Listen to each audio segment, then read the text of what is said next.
Pour cela, je vais vous donner les 5 trésors ou bien 5 conseils. J'estime que ces conseils sont très importants et ils vont vous aider énormément à gagner surtout du temps pour la préparation des EVC. La première chose, c'est que vous êtes tous des médecins. C'est-à-dire le jour de l'examen, vous n'allez pas être évalué au niveau de vos connaissances médicales proprement dites. On sait tous que vous êtes des médecins. Donc c'est vraiment l'organisation des idées. Il faut que les cours soient trop clairs et très clairs au niveau de vos têtes. La deuxième chose, c'est que le concours il est très sélectif. C'est-à-dire que ça va se jouer sur des petits détails, ce qui signifie que vous devez être le ou bien la meilleure. Donc, donnez le meilleur de vous afin de réussir, quelle que soit la spécialité visée, dans la spécialité de la médecine générale. Deuxième chose, il faut commencer par réunir les sources. Et moi, je vous conseille de ne pas multiplier les sources de cours, sinon vous allez être perdu par la suite. Donc, la liste des cours, la meilleure méthode, c'est de commencer par traiter les annales des examens. Et vous allez trouver au fur et à mesure les cours les plus tombables dans les annales. Donc, soyez à jour pour les recommandations de la Haute Autorité de Santé et la question qui se pose fréquemment, est-ce que c'est obligatoire de travailler en France en tant que médecin pour pouvoir réussir les EVC par la suite? La réponse, c'est oui ou non.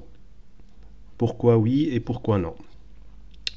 Oui, pourquoi? Parce que le fait de travailler en France, ça va vous aider énormément à collecter les informations nécessaires concernant le système de santé français et d'être très systématique et de garder l'automatisme, d'avoir des automatismes plutôt au niveau de la prise en charge.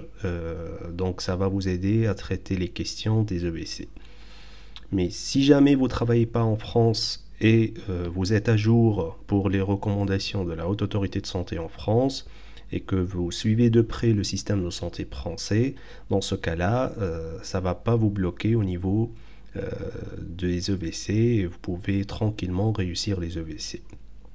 Donc, pour les recommandations, moi je vous conseille de voir le livre des annales.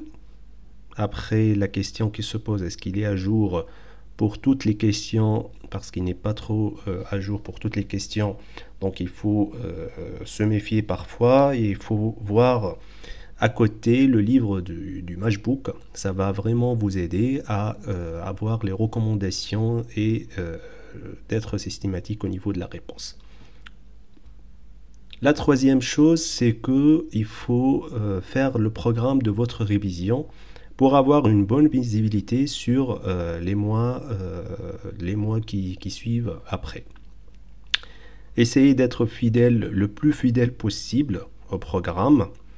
Pour ce faire, moi je vous conseille de suivre la très bonne méthode Kaizen, c'est-à-dire une révision régulière et contenue. C'est pas vraiment le nombre d'heures qui va compter, c'est vraiment la régularité et la continuité dans la révision. Donc gardez la continuité et gardez surtout le rythme de la révision. Quatrièmement, donc il faut se préparer dans les mêmes conditions de l'examen. C'est-à-dire, il faut bien lire l'énoncé et la question, tirer les indices et mettre tous les mots-clés dans la réponse et ne pas oublier le fameux PMZ, c'est le pas mis zéro. C'est-à-dire que parfois, vous pouvez mettre une bonne réponse ou bien une réponse correcte sans avoir la note complète ou bien même en ayant 0. Parce que vous n'avez pas mis le bon mot-clé dans la réponse.